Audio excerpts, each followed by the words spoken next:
Video में हम बात करने वाले हैं भारतीय संविधान की आलोचना के बारे में। ये एम लक्ष्मीकांत में आपको मिल जाएगा चैप्टर 3 में। और संविधान की विशेषताओं के बारे में हमने पहले वीडियो में चर्चा कर लिया था और उसकी लिंक मैं आई आइकन में और डिस्क्रिप्शन में दोनों में ही दे दूंगा। तो चलिए वीडियो को स्टार्ट करते हैं। डिफरेंट गवर्नमेंट एग्जाम के लिए और यूपीएससी बीपीएससी के लिए तो इम्पोर्टेंट है ही। चलिए स्टार्ट करते हैं। सबसे पहली बात यहाँ पे समझनी ये है कि हमारी जो संविधान बनी, तो संविधान में बनने के पीछे कई सारी आलोचनाएं भी हुई। ऐसा नहीं है कि सभी ने पॉजिटिव ही कहा, कई लोगों ने नेगेटिव चीजें भी कही, तो हम उसको आलोचना में लेते हैं।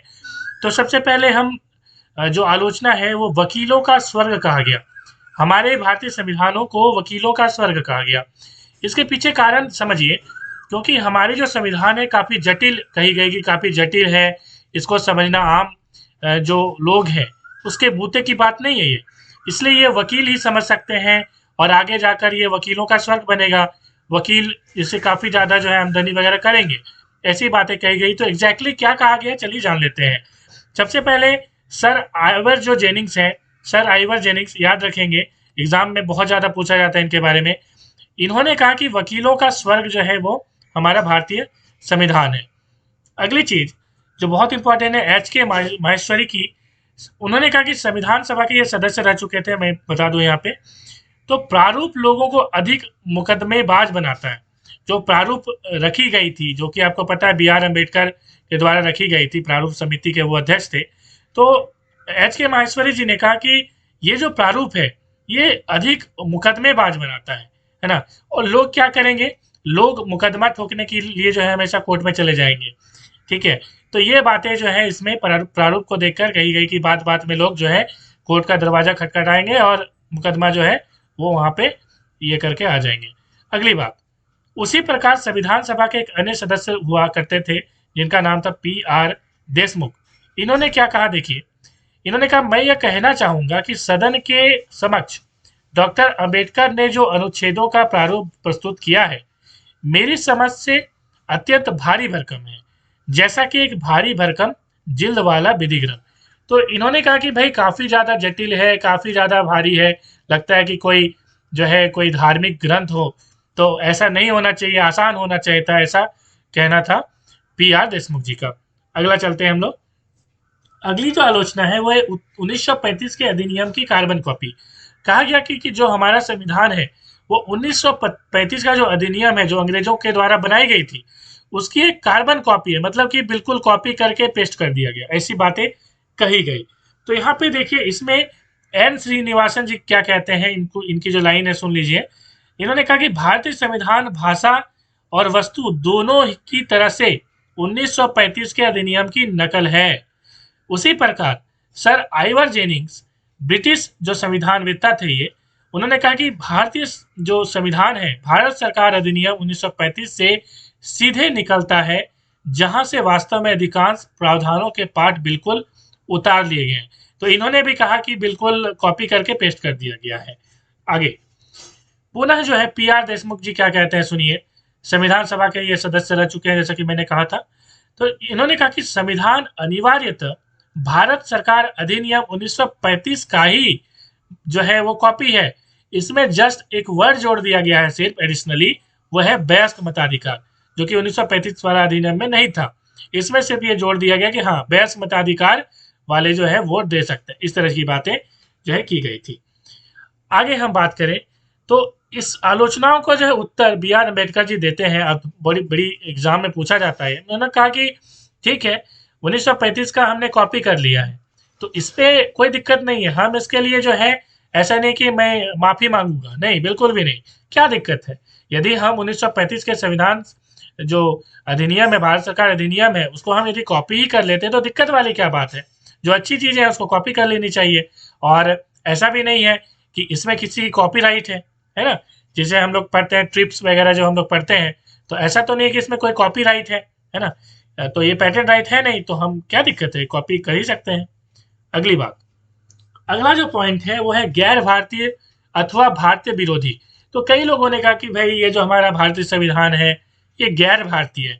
क्यों कहा देखिए, क्योंकि इसमें कई देशों के संविधान से जो है चीजें ली गई।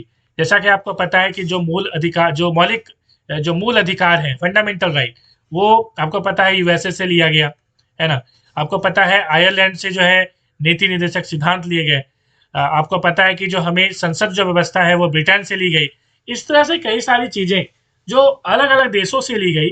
तो कई लोगों ने कहा कि भाई ऐसा यदि आप दूसरे देशों की कॉपी करके हमारे देश में इम्प्लीमेंट करोगे तो क्या पता वो कारगर होगी या नहीं होगी, है ना? क्योंकि उन देशों में कारगर हुई तो कोई ज़रूरी नहीं कि हमारे देश में कारगर होगी। इसी में देखिए हनुमंथैया जो है वो संविधान सभा के सदस्य रह चुके हैं, उन्होंने टिप्पणी की कि हम बीना या सितार का संगीत चाहते थे, लेकिन हमें क्या मिला?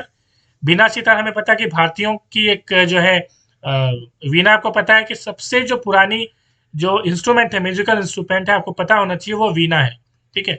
तो हनुमंथैया जी ने कहा कि हमें पता है कि वीणा जो है हमारी भारतीय म्यूज़िकल इंस्ट्रूमेंट है।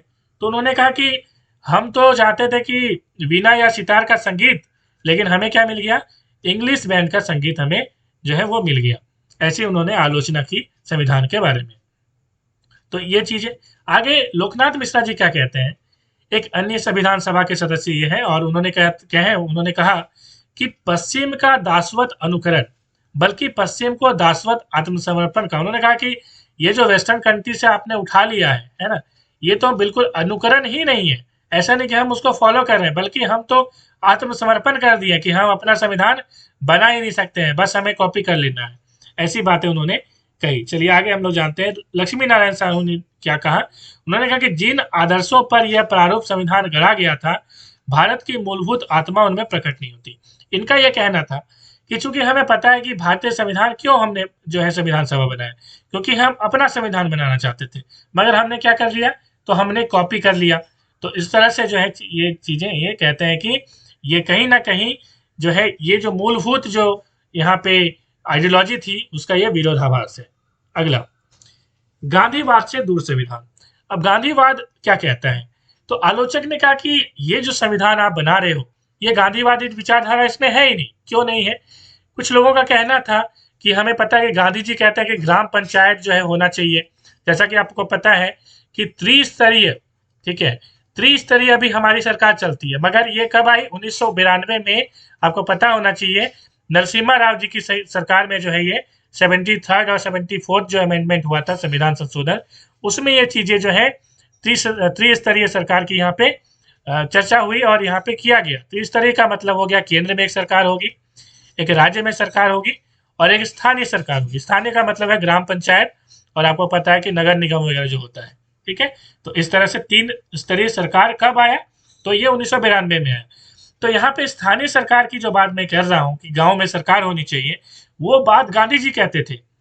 तो चूंकि जब 1992 में आया तो संविधान में ऐसी कोई चर्चा की नहीं गई थी, तो ऐसी बातें जो है की गई। हालांकि ये कहना बिल्कुल गलत होगा कि संविधान में ऐसी चर्चा नहीं की गई थी, क्योंकि आप डीपीएसपी देखेंगे, है ना, डीपीएसपी, तो उसमें आप देखेंगे directive principle of state policies में आपको ये देखने को मिलेगा कि गांधीवादी काफी सारी चीज वहां पे जो है बातें की गई है।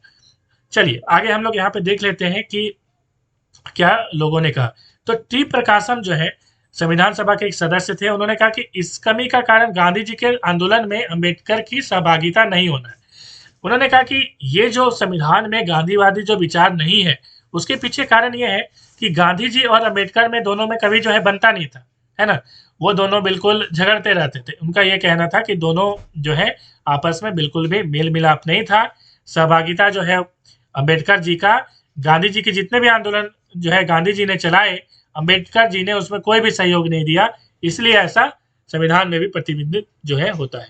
आगे, महाकाय आकार। महाकाय आकार का मतलब है संविधान जो है बिल्कुल बहुत ज्यादा ब्रॉड है, ऐसी बातें कही गई। तो आइवर जेनिंग्स ने कहा कि जो प्रावधान बाहर से लिए गए उनका चयन बेहतर नहीं है ना। बाहर से दूसरे देशों से जो हमने लिया है वो बिल्कुल भी सही नहीं है। संविधान सामान्य रूप से कहें तो बहुत लंबा और जटिल है। ये तो आइवर जेनिंग की बात हो गई।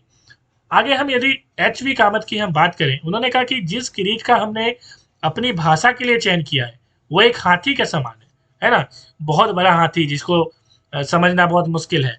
यह शायद इस तथ्य के अनुरूप ही है कि हमारा संविधान भी दुनिया में बने तमाम संविधानों में सबसे भीमकाय है ना, सबसे बड़ा, सबसे भीमकाय जो है यहाँ पे बात की गई है। उन्होंने कहा कि मुझे विश्वास है सदन इस पर सहमत नहीं होगा कि हमने एक हाथी नुमा संविधान बनाया है।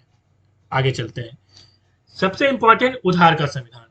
यहाँ पे आलोचक कहते हैं कि भारतीय संविधान में नया और मौलिक कुछ भी नहीं है, वो इसे उधार का संविधान या उधारी की एक बोरी अथवा हॉचपॉच कॉन्स्टिट्यूशन जो है वो कहते हैं। दुनिया के संविधानों के लिए विभिन्न दस्तावेजों की पैबंदगिरी आदि कहकर यह संबोधित करते हैं, लेकिन ऐसी आलोचना पक्षतापूर्ण एवं अतार्किक है ना। और इनका जवाब भी जो है अम्बेडकर जी देते हैं कि नहीं, उधार से यदि हमने ले भी लिया तो दिक्कत वाली कोई बात है नहीं। ऐसा नहीं कि हमने सारी चीज़ों को कॉपी कर लिया है, जो अच्छी चीज़ें हैं वो कॉपी हमने की है, और बाकी चीज़ें हमने बिल्कुल प्रैक्टिकली हमने देखा है कि वो सारी चीज़ें हमारे देश में इम्प्लीमेंट हो भी पाएगी या नहीं। ऐसा जो है अम्बेडकर जी इनका रिप्लाई भी करते हैं। तो मिलेंगे नेक्स्ट वीडियो में। Thanks for watching.